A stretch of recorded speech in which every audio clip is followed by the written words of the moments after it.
What follows is a chat with Violet Fenn. Violet is a successful journalist and writer who was diagnosed with autism when she was in her 40s. This is actually only the second half of the interview. The first half was recorded in quite a noisy coffee house in South London, and it seems that I'm not quite as good at editing as I first thought I was. So until I gain that power, or until a superhero offers to help me out, here is just the second half of the chat with the fabulous Violet Fenn.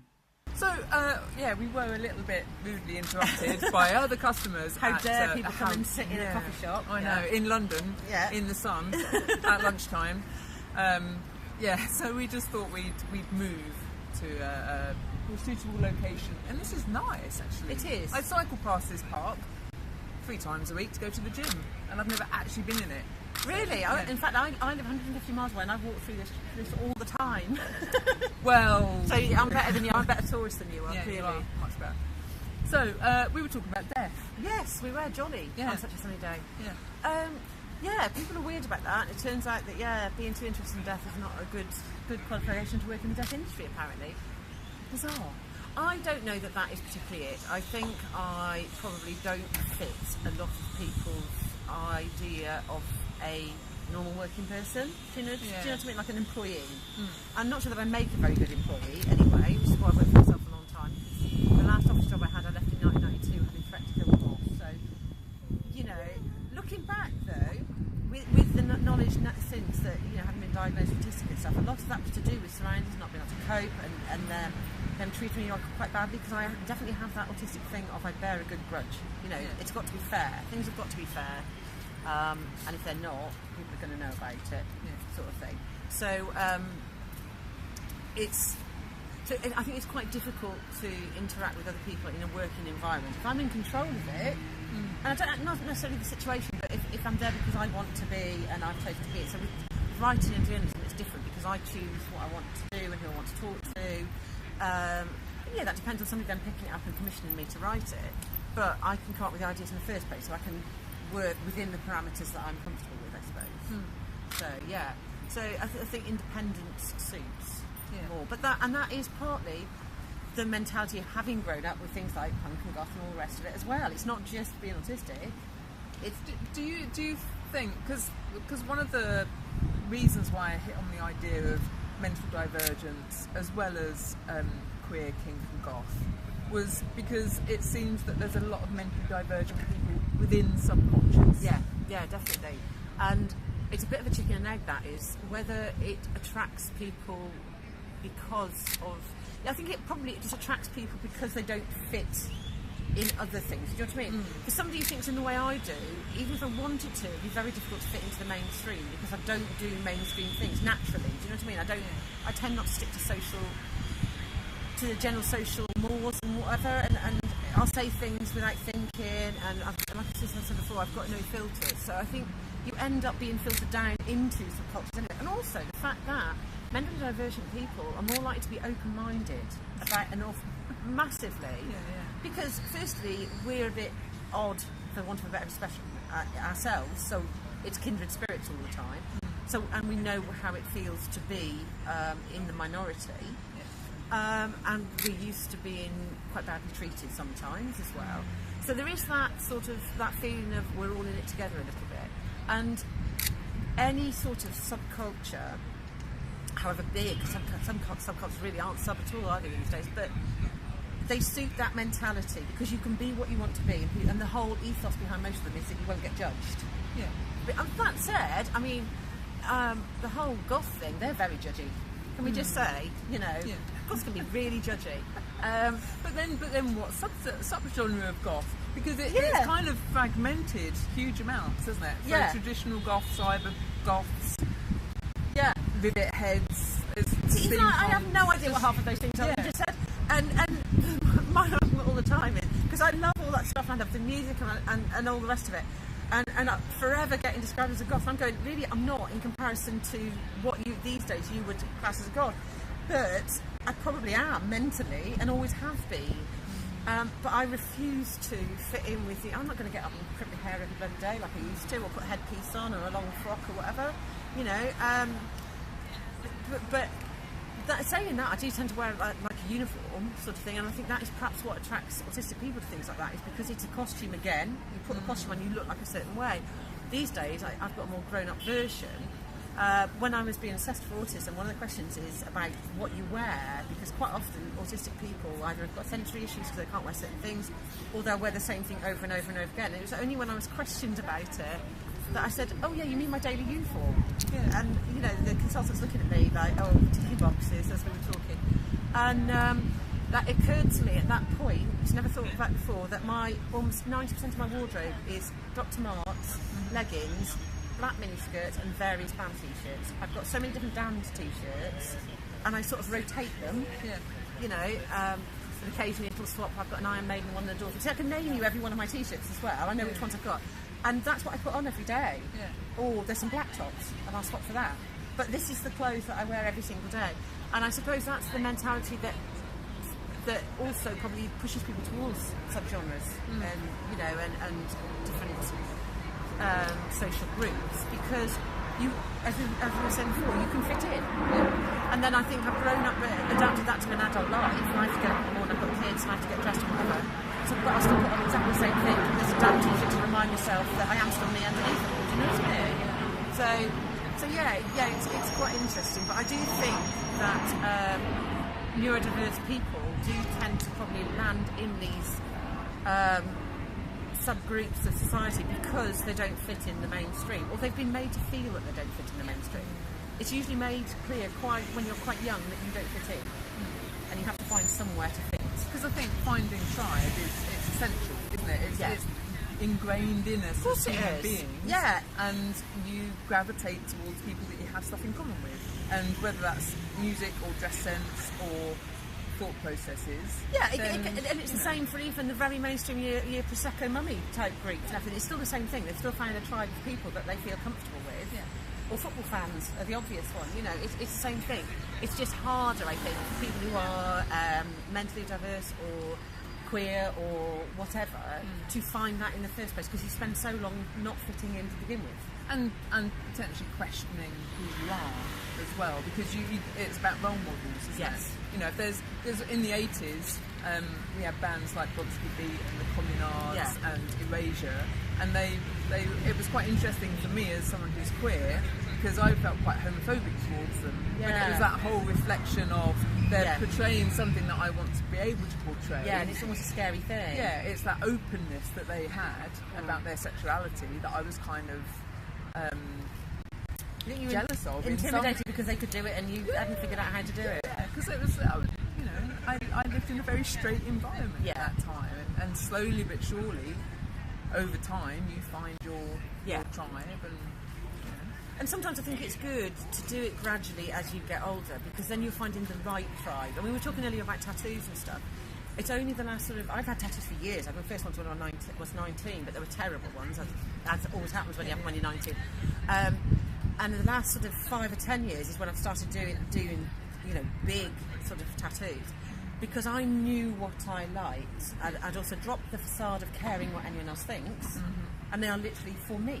Yeah. They are for me. And weirdly, the biggest deal for me was the one that's one of the smallest, which is on my hand, because that's the one that I can't hide ever. And that was quite a step, actually, to have a tattoo that is permanently visible. So unless I wear gloves, it's always there. The rest of them I can just about cover up if I wear a long sleeve top. And it's funny, it becomes part of your skin, literally, and it's part of yourself. And we were saying walking down here today that I'm always surprised when people walk past and stare at my chest, you know, and I think, oh, you live. You know, it's not, it's because I've got fucking great big wings across your chest, you know. But you forget because it becomes such a natural part of yourself.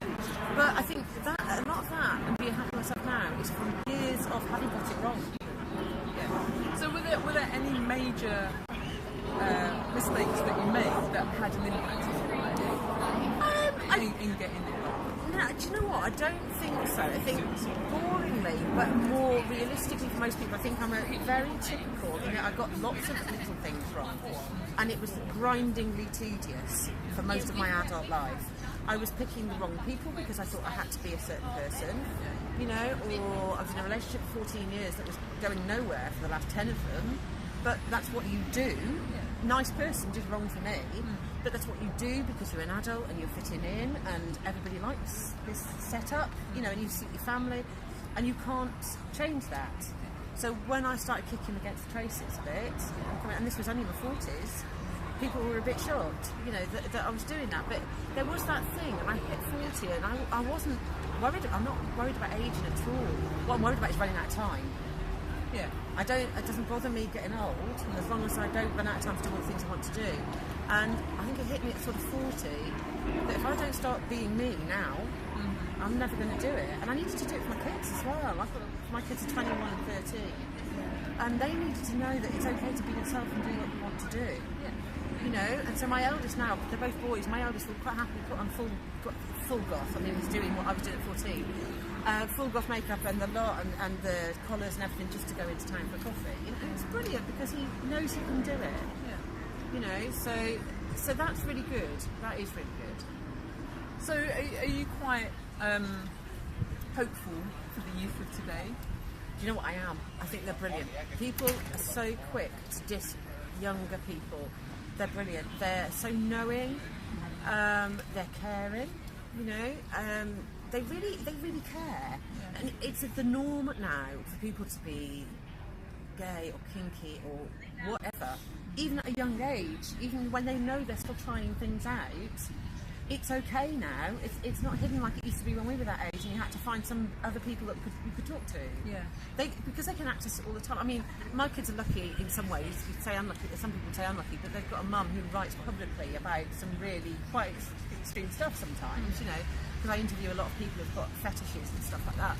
But they've been taught a healthy approach that as long as it's, I wouldn't say legal, because some things are illegal that I think should be legal, but as long as it is consensual and doesn't hurt anybody.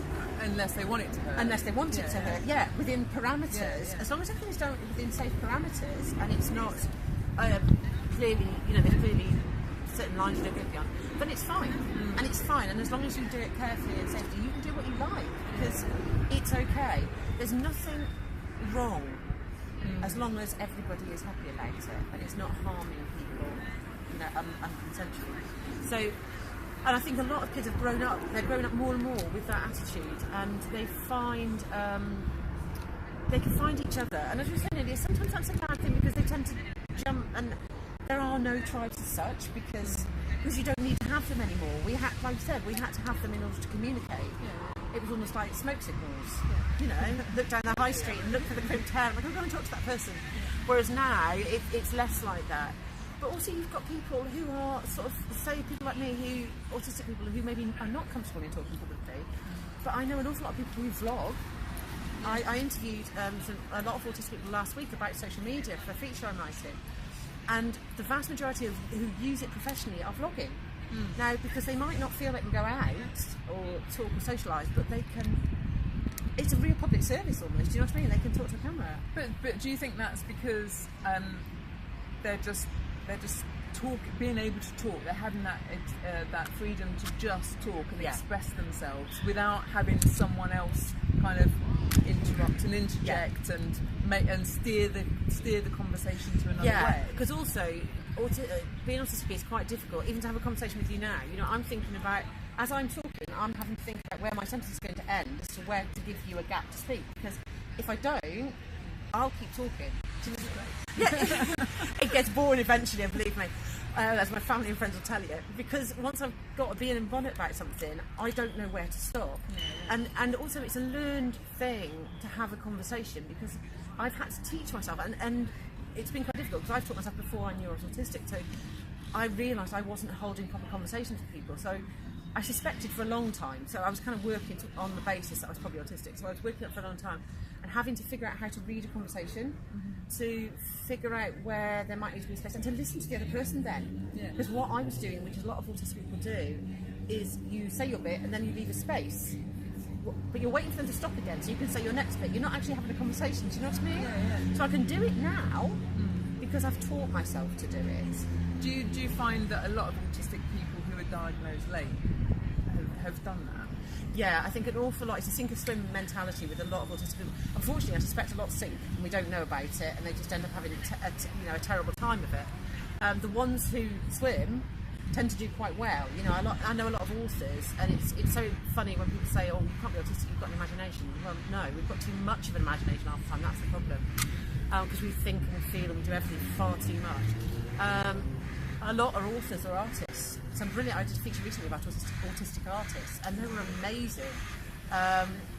Because they'd had to, a lot of them were people who were late diagnosed, so they'd had to find an escape route for their brain, you know, and they've done all this stuff by, you know, venting it into art or creativity or whatever. And I think it will come out if they've managed to find a vent for it, it will come out. But like I said, I suspect there is quite a few that don't make it. But yeah, so it is interesting. There's just so much that we could talk about. I could talk for absolute hours. This is the thing, isn't it? Because you said, I don't know if I'd be particularly interesting. And I'm just a bit gobsmacked and blown away by... But isn't it funny, because when you talk to other people, that you grasp that you do things differently. Yeah. Because I discovered, we're going to go off on a really weird tangent now, because I discovered recently that I don't see things in my head. Now, well, I didn't know people did. I didn't know people did. Yeah. Right, because I write fiction. I was quite a successful erotic author for a while because I've done a bit of everything. And people are like, well, how you must be able to see in your mind's eye.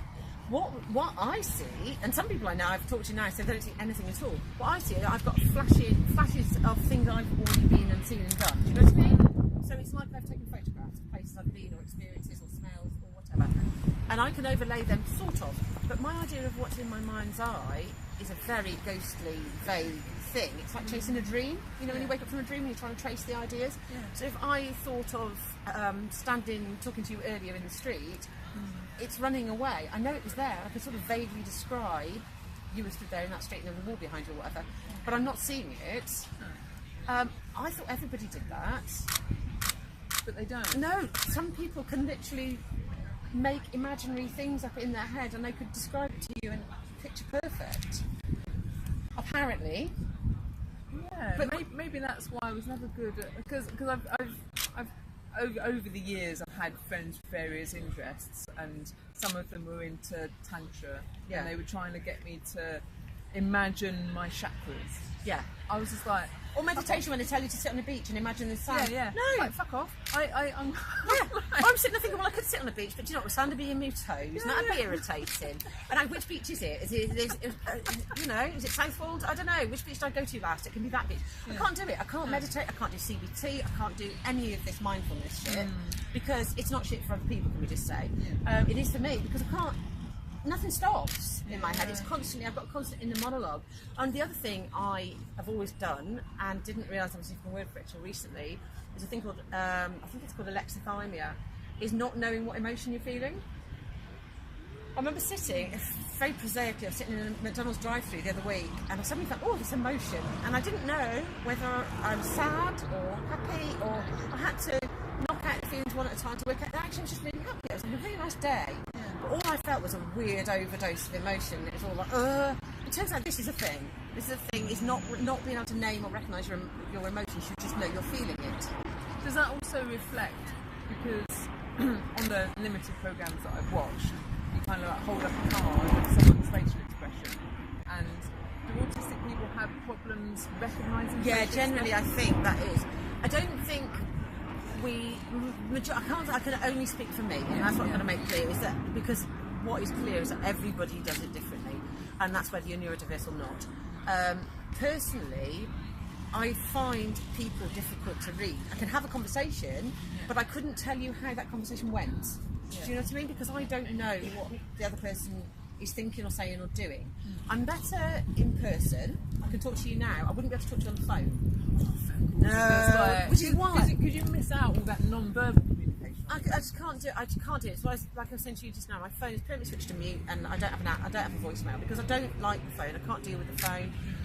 There's about 3 people in the world that I will talk to on the phone. I can't do it. I can do in person to 1 or 20 or 100 people. I can't, and I can write and I can email. I'm one of the few journalists who is successful in interviewing almost entirely by email. But it works. I can recommend it. But I can't do phones because I don't have that context. I need to have the context around people to know what they're doing. And even then I read it wrong all the time. Like I said, we go back to the job interview that I did. I thought that went brilliantly. They clearly thought I was a freak and they were never going to employ me. You know, so death and interest in death, just not compatible. not just clearly. no, clearly. Because we were chatting a little bit before we set the camera, and we were talking about the whole language around death. Because that was one of the things that, because we're both quite similar in the sense that when people say, oh, such and such passed, or they've lost their dog or whatever. Yeah, they've passed their death test, didn't they? I don't. Yeah, you don't lose this twee language around it is ridiculous. And I think that's what puts people back up about me sometimes as well with that sort of industry. I've got I ran a deaf cafe, and then which is a place you can meet. You literally drink tea and have cake and talk about death and why it's fine, and we should all chat about it. Because I got into that through the ideas of digital echoes, because I suddenly realised I was living so much of my life online, and a friend died and nobody knew what to do with the stuff, and I've got several friends on Facebook who are dead. But their Facebook page is still there, and sometimes occasionally sometimes it's quite nice because you can still leave them a message or whatever. A bit weird sometimes. It must be weird for their family because it must pop up. And I got quite into finding out what happened about, you know, when you died. Anyway, so this got me into Death Cafe. I ran a Death Cafe, which I'm planning on resurrecting. And I also ran a website called The Skull Illusion, which collated Victorian memento mori photography, which is when they were very open about it. They dressed up their dead in a Sunday best and took photographs. And I've still got that as an archive on my own website now. And for all people think that the Victorians were prudes, they weren't. They were very open about it because death was all around them. People died all the time. So they wouldn't have lost a loved one. You know, that person died. So we're going to put them on the sofa and we're going to take a photograph of them with all the kids sitting around looking terrified, but because Altimor's dead. But you're going to, and the interesting thing is the actual awful normalness of it. Like when you see all these old photographs and they're surrounded by flowers, that's not as a sort of memorial. That's because they smell. Yeah. So you put flowers around them to stop the smell of death. Yeah. That's where the flowers come from. Yeah. And I was just fascinated by this whole, and it does tie into being autistic as well, because I'm very fascinated by feelings and textures and emotions and things, because I have to feel things all or nothing. I can't do it in the meantime. I've said many a time, I either love something or I hate it, or I love somebody or I can't stand them, you know, and it can be quite overwhelming, both for me and the person or the subject, you know, and I have obsessions that I get really into, or musicians that I'm suddenly into, and I just discover all their back catalogue. And people should get into this more because it's brilliant, you know. It's brilliant. I got really into Roland S. Howard recently, who I've known for years as a musician, you know. But I suddenly watched, there's a documentary about it, Autoluminescent, it's brilliant. I watched it, I suddenly thought, oh my god, forgot about him, got all his stuff, you know, listened to everything, and it's amazing. And it was obviously boring everybody by the end of the first week, because I've just got all his albums going on loop all the time on my Spotify and everything. But I thought, you know what, people who are not neurodivergent miss out on this because they don't let themselves get right into things. You know, it's I don't do the superficial. Either do it or I don't do it. Deep dive. You deep dive in. You deep dive into Tries, I deep dive into Roland. Do you know what I mean? This is what we do. And no, he's dead. Let's not, you know. Let's not. And it's fascinating because you really, you know, I listen to the same person's music, and it's been other people over the years, you know, or whatever, and I listen to that person's music over and over and over and over until it's ingrained. But then I probably then annoy people because I'm not a completist. I like what I like. You know, it's a running joke through everybody that my ongoing obsession is Nick Cave. I adore the man. I love him. I don't think it's a surprise to anybody who knows me and sees this. But I'm not a completist. I wouldn't be able to name every single song he's ever done. And probably one or two that I've never heard. But I just love him. You know, I love him. I love his personality, and I think that's enough. But people should be a bit more open about liking what they like. And really get into that. If what you like is the colour blue, brilliant. Go and buy loads of blue things and just look at blue things. I love blue. Allow blue into your life. Don't worry about what other people think about you and blue. Do you know what I mean? Because I think we are kind of constrained by social norms. I mean, you said earlier that you got to a point where you're just like, sod it, I'm going to just express myself. And it's a big jump to make, but it's amazing how tolerant people are of it, because suddenly they can cope because they know what you're doing then. Yeah, and you're not pretending to be You're something. not pretending to be something you're not, so you can be more yourself, and it's probably more realistic, and they probably, whether you realise that or not, people obviously see that, and then they feel more comfortable with you. And actually taking that jump to just being me, I was lucky because of what I do. You know, what I do gives me a personal platform. Yeah. Because I don't just write commission, I write for my own website as well, so I can write whatever the fuck I like and nobody can argue with it. It's brilliant. But I can understand if you were working in an office or whatever, you can't do that to a certain extent, but you can still do it outside of that. But I think as long as it can be a long time to be true to yourself, it really can. I do think kids today are finding it earlier because they're being allowed to find it earlier, but they might still change. They might still change their minds. But I mean, kids now, do you think that they've got a lot more freedom in what they can choose? Because when we were growing up, we kind of had a bit of a pathway, didn't we, that we were supposed to follow. Yeah, and it was chosen quite early, wasn't it? Yeah. Yes, and I don't know that does them any good, actually. I think that may be a negative thing, because they've got too many choices. They could do anything. Yeah. And I am very much like that. If I've got too many things I could do, I'll do none of them, because I can't decide, because I want to do all of the things, so I do none of the things. And I think there is a lot of that these days. That, the whole world's your oyster, and you could do this, and you can make anything of yourself, and you could be on the TV. Well, yes, in theory, you could do any of those things. So they end up doing none because they don't know where to start. So in some ways, the channels was quite good, because it forced us into doing something. Then we had to kick out against it. Yeah. So it's not necessarily all a negative. Having grown up in the awful, nuclear warning 80s was terrifying in some ways, but in some ways that's brilliant. I had the leaflets through the door, and also I think there's a lot going back from a punk mentality. I think this sort of environment that we're in now, where it's starting to get a bit worrying again, can be really good for art. Do you think there's going to be, because punk in the 70s, big explosion, and then kind of simmered down a little bit. Do you think that do you think that the internet is going to have a dampening effect on a big kind of eruption of? Unfortunately, I do, because it exploded because it got channeled. You know, like when a volcano goes and it's all pulled into the middle and it gets narrower and narrower, and it's got to go bang somewhere. Yeah. And that's why it happened. You know, and also there was such narrow communication channels at the time. So when the Sex Pistols appeared on TV and swore on the Bill Bundy show, I think, wasn't it?